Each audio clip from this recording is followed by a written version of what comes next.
코로나19가 전 세계로 퍼지기 시작했을 때 잘못된 정보로 인해 엄청난 희생을 불러온 적이 있습니다. 이란에서 사람들이 코로나19 바이러스를 죽인다고 쉽게 구할 수 있는 공업용 알코올, 그 메탄올을 마셔서 자그마치 5,011명이 중독이 되었고요. 525명이 사망하는 일이 벌어졌습니다. 그 알코올이 코로나19 바이러스를 죽일 수 있다는 잘못된 믿음, 그 믿음에서 기이한 어이없는 사고였습니다. 미국에서도 이런 비슷한 일이 벌어졌어요. 미국의 트럼프 대통령이 실은 이 일에 일조를 했죠. 백악관 브리핑에서 살균제 인체 주입이 효과가 있을 수 있다. 그 말 한마디에 미국 내 여러 곳에서 이 살균제 관련 사고가 늘어났습니다. 제대로 된 지식을 아는 것이 중요해요. 항상 문제는 어설프게 알거나 잘못 알고 있는 데서부터 이런 엄청난 일들이 벌어지는 거죠. 요즘 우리 주변을 둘러보면 왜곡된 정보들이 너무도 많습니다. 이것들을 걸러낼 수 있는 능력이 없으면 그 정보를 퍼뜨린 사람들, 그들이 의도하는 방향으로 사람들의 생각이 실은 세뇌되는 거예요. 조금씩 젖어들다가 그게 마치 진리인 것처럼 붙잡게 되죠. 실은 무서운 거예요. 지금 우리 사회가 실은 갈등을 겪고 있는 일도 저는 여기에서 비롯된다고 봅니다. 세상이 교회를 바라보는 시각도 그렇습니다. 오늘날 세상은 단순히 비기독교적인 차원을 벗어나서요, 이미 반기독교적인 단계로 접어들었습니다. 이것은 우리가 어디에서나 기독교에 대한 적대적인 태도들을 접하게 된다는 의미예요. 특히 이 코로나19를 겪으면서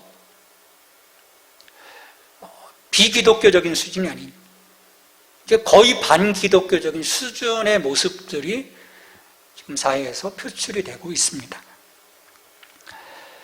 기독교가 옳은 것인지 그른 것인지 따져보는 문제와는 상관이 없는 거예요.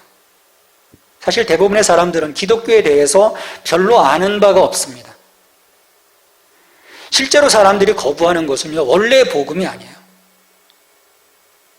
원래 복음을 접하면 참 하나님 나라를 볼 수 있다면 저는 반기독교적인 모습을 변하지 않다라고 생각을 해요. 왜곡된 복음을 보았기 때문입니다. 대부분의 사람들은 기독교에 대해서 별로 생각해 보지도 않고 왜곡된 사실들만을 근거로 속단하고 공격하는 거죠. 또 그것들 즐기는 사람들이 있습니다. 근데 여기서의 문제는 이 왜곡된 복음이 때로는 목사들로부터, 때로는 기독교인들로부터 야기되고 있다는 데 있어요. 내부에서 만들어지는 것이 아니라는 거예요. 교회 안에서 만들어지고 있다는 거예요. 하나님 나라의 복음이 아닌 이 땅의 싸구려 복음이 난무하면서 그 저렴함으로 인해서 세상은 기독교를 싸구려 종교 취급하는 것이 아닌가 생각을 해봅니다. 우리가 하나님이 그려가시는 이 원대한 구원 계획을 확신하고 그 영광의 하나님, 그 거룩하심의 하나님을 우리끼리의 예배가 아닌 우리들의 삶의 현장에서 드려지는 거룩함, 그 거룩함으로 들어가게 하는 그 예배로 세상 가운데 나타낼 수 있다면 하나님이 아름답게 창조하신 세상을 회복하고자 하시는 하나님 나라 구원의 역사를 바로 알고 그 일의 통로로 교회가 올바르게 서 있다면 하나님 앞에서의 우리들의 삶뿐만 아니라 세상의 교회를 바라보는 시각은 달라지지 않겠습니까? 또 우리들의 자세들도 달라지겠죠. 이를 위해서 우리가 하나님을 온전히 알아야 합니다. 여러분은 하나님을 얼마나 알고 계십니까? 하나님을 정말 아십니까? 우리 하나님은 어떤 분이십니까? 우리가 하나님을 온전히 알고 있다면 이렇게 세상으로부터 손가락질 받아가며 엉터리로 살아갈 수가 없습니다. 정말 하나님을 안다면 우린 세상의 빛과 소금이 될 거예요. 세상 사람들은 다르게 바라볼 것입니다. 그 안디옥교회 처음에 야 저들이 크리스찬이라고 불렀던 것처럼 그들의 삶 속에서 예수가 드러남으로써 그 거룩함이 드러남으로써 그 영광이 드러남으로써 세상이 범접할 수 없는 그 모습이 드러남으로써 세상은 우리를 달리 볼 거예요. 우리가 하나님의 얼굴이요, 우리가 하나님의 대행자입니다. 우리를 통해서 세상이 하나님을 보고 있어요. 내가 정말 살아계신 하나님을 안다면 우리는 두렵고 떨림으로의 삶을 살아갈 수밖에 없는 거죠. 소위 기독교 지도자라는 이들이 언론이나 모임에서 하는 말들을 들어보면요, 한없이 개탄스러울 뿐입니다. 저런 이들을 통해서 영향을 받는 많은 그리스도인들이 그게 진리라고 믿는다면 교회는 점점 고립화되어 갈 것이고 세상과는 무관한 외딴섬이 되고 말 것입니다. 여러분, 그건 진정한 교회요 그리스도인의 모습이 아니에요. 히브리서 13장에서 말씀하셨던 것처럼 우리 주님이 영문 바깥으로 나가셨던 것처럼 십자가를 지고 저 세상 가운데 나가셨던 것처럼 우리도 세상 속으로 나가야 하기 때문입니다. 우리의 십자가를 지고 세상 속으로 나가야 돼요. 그게 교회입니다.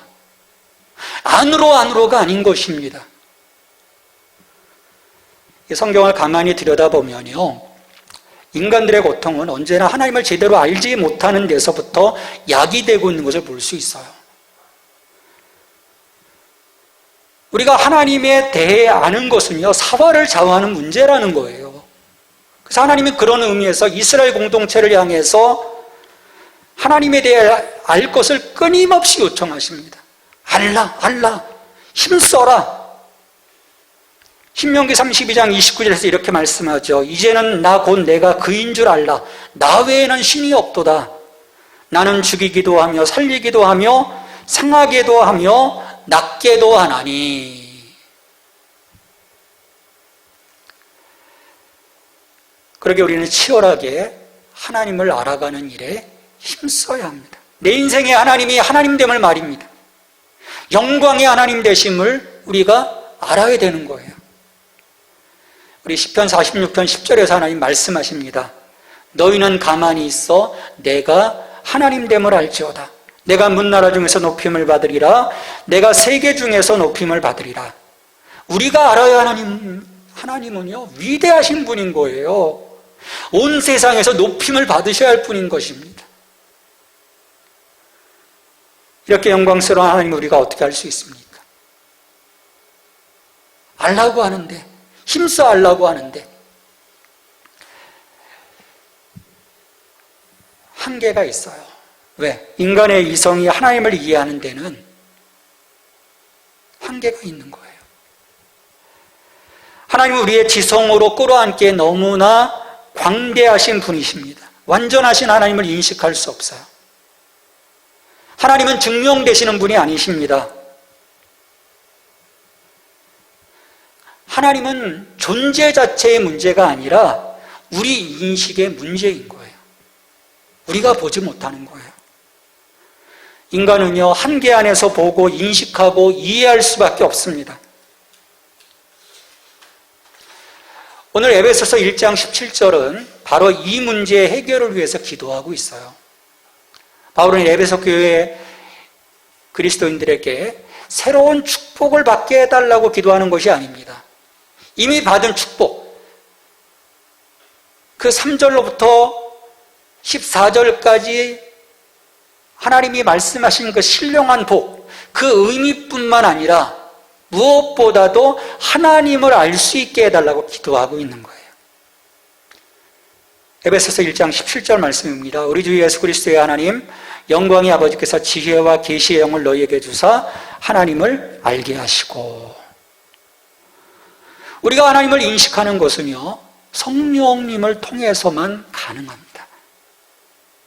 여러분, 그냥 성경을 본다고 해서, 성경 백독, 천독한다고 해서, 또 신학서적 좀 읽었다고 해서, 아니 많이 읽었다고 해서 우리가 하나님을 아는 것이 아니에요. 그런 이들을 통해서 듣는 지식은 하나님에 대해서 왜곡된 지식일 뿐입니다. 여러분, 성령의 빛이 있어야 합니다. 그래서 고린도전서 2장 10절에서 말씀합니다. 오직 하나님이 이것을 우리에게 보이셨으니 성령은 모든 것, 곧 하나님의 깊은 것까지도 통달하시느니라. 그래서 바울은요, 지혜와 계시의 영, 즉 이 성령 주시기를 위해서 기도하고 있는 거예요. 여러분, 우리가 하나님을 발견하는 게 아니에요. 여러분, 발견하려고 애쓰지 마세요. 하나님이 우리에게 자신을 계시하셨기에 우리가 아는 것입니다. 그러니까 성령이 보여주시기를 위해서 기도해야 되는 거예요. 근데 계시하셨어도 사람들은 자연의 상태에서는 인식할 수 없습니다. 그들의 타락함으로 인해서 하나님을 볼 수 없기 때문이에요. 그래서 로마서 1장 21절로부터 23절 말씀에서 그 상황들을 쭉 설명하고 있죠. 오히려 그 생각이 허망하여지며 미련한 마음이 어두워졌나니 스스로 지혜 있다 하나 어리석게 되어 썩어지지 아니하는 하나님의 영광을 썩어질 사람과 새와 짐승과 기어다니는 동물 모양의 우상으로 바꾸었느니라. 여러분, 이게 교회 안에도 들어와 있는 거예요. 성령 안에 있지 못해서. 기독교 안에서 복음을 왜곡하는 이들이 있는 것입니다. 하나님을 제대로 알지 못하기 때문에 아론이 하나님을 보여달라는 그 백성들의 외침에 금송아지를 만들어서 이게 너희의 하나님이라고 했던 것처럼 오늘도 새로운 무수한 금송아지를 만들어 사람들과 함께 미쳐 날뛰는 거예요. 이게 하나님이다. 이게 하나님이다. 이게 복음이다. 무수한 금송아지들. 그걸 바라보는 세상 사람들은 뭐라고 평가하겠습니까? 금송아지 종교인 거예요.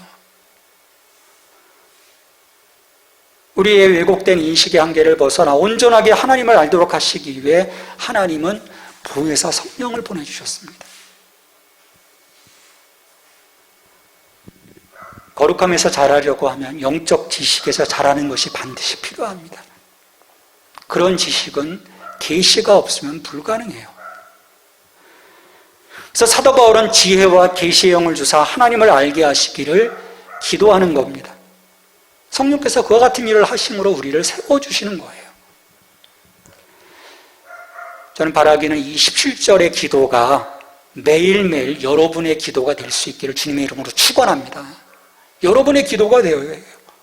주님, 지혜와 계시의 영을 주셔서 하나님을 알게 해주시옵소서. 욥이 간절히 기도했던 것처럼 결국 하나님을 보게 되잖아요. 만나게 되잖아요.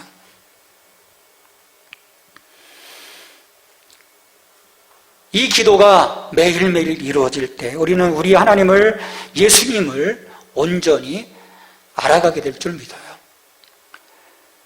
고린도전서 2장 12절에서 말씀합니다. 우리가 세상의 영을 받지 아니하고 오직 하나님으로부터 온 영을 받았으니 이는 우리로 하여금 하나님께서 우리에게 주신 은혜로 주신 것들을 알게 하려 하심이라.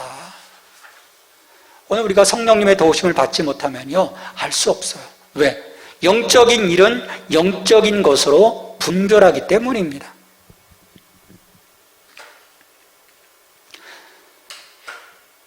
그렇다면 우리가 하나님을 아는 것이 중요한 이유가 뭘까요?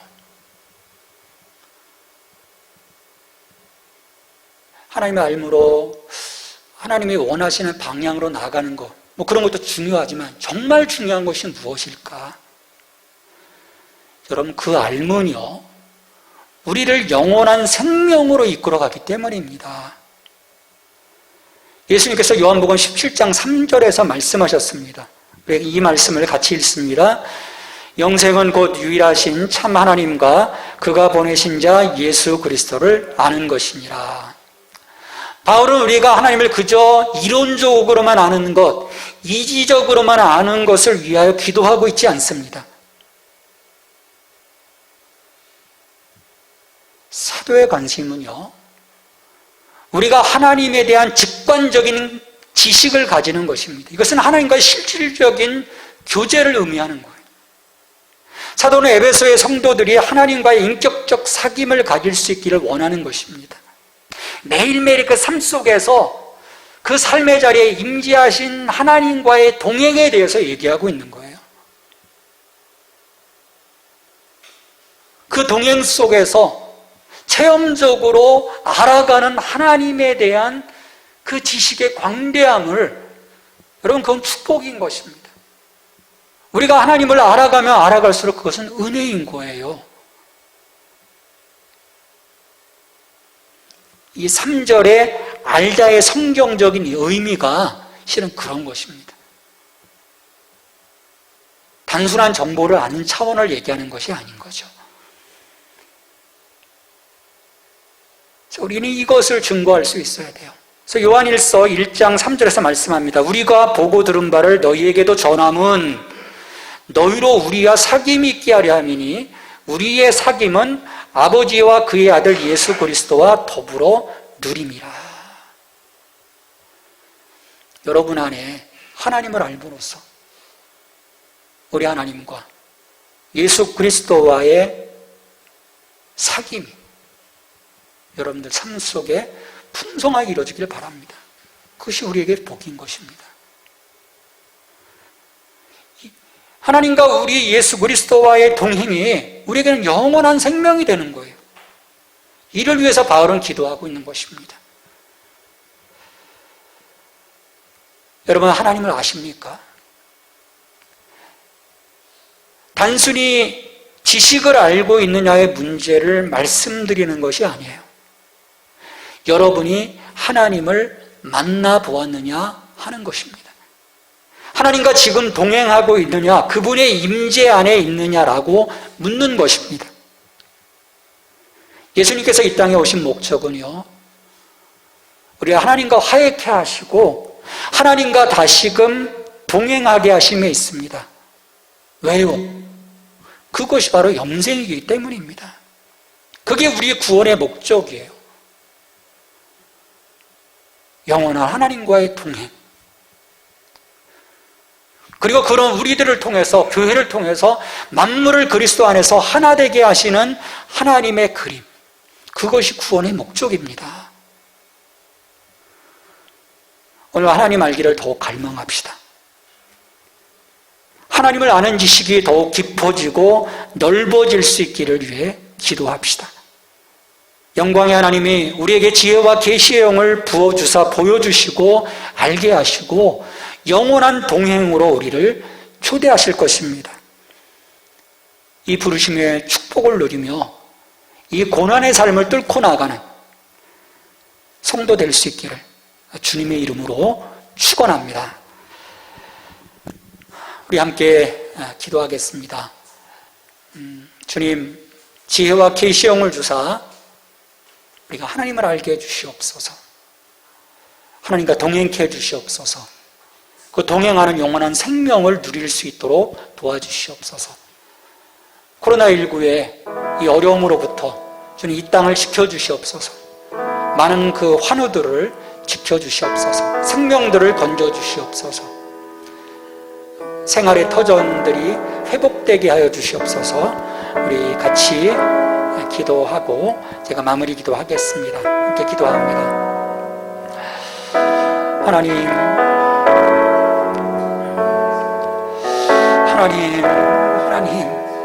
우리가 하나님을 진정 알기 원합니다. 하나님 바로 알기 원합니다. 하나님, 우리의 마음의 눈을 밝혀주시옵소서.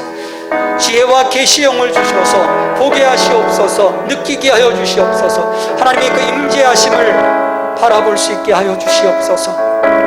주님, 우리가 하나님을 알지 못함으로 우리가 온전하게 서 있지 못할 때가 많습니다. 회개합니다. 주님, 우리의 어두운 마음을 주님 지혜와 계시형을 통해 새롭게 하시고 하나님을 느끼게 하시고 보게 하시고 알게 하시고 동행케 하여 주시옵소서. 영생한 곧 유일하신 참 하나님과 그가 보내신 자 예수 그리스도로 아는 것이라고 말씀했습니다. 주님, 우리가 알게 하시고 이 영원한 생명의 기쁨을 누리게 하시고 이것을 증거하여 또 더 많은 사람들이 하나님과의 이 생명의 누림 가운데 함께 참여할 수 있는 복을 누리게 하여 주시옵소서. 하나님, 코로나19의 확산으로 많은 사람들의 삶이 하나님 제압받고 있습니다. 어려움 가운데 있습니다. 주님, 이로 인해 또한 하나님 전염되어 하나님 고통받고 있는 자들이 있습니다. 생명의 위협을 느끼는 자들이 있습니다. 주님, 수고하는 우리의 의료진들이 있습니다. 주님, 함께해 주시옵소서. 그 자리에 주님 샬롬의 은혜를 내려 주시옵소서. 회복의 은혜를 내려 주시옵소서. 주님, 이 땅이 하나님 다시금 일상으로 돌아갈 수 있는 하나님 기적을 베풀어 주시옵소서. 주님, 하나님, 우리가 하나님을 더욱더 알아갈 수 있기를 원합니다.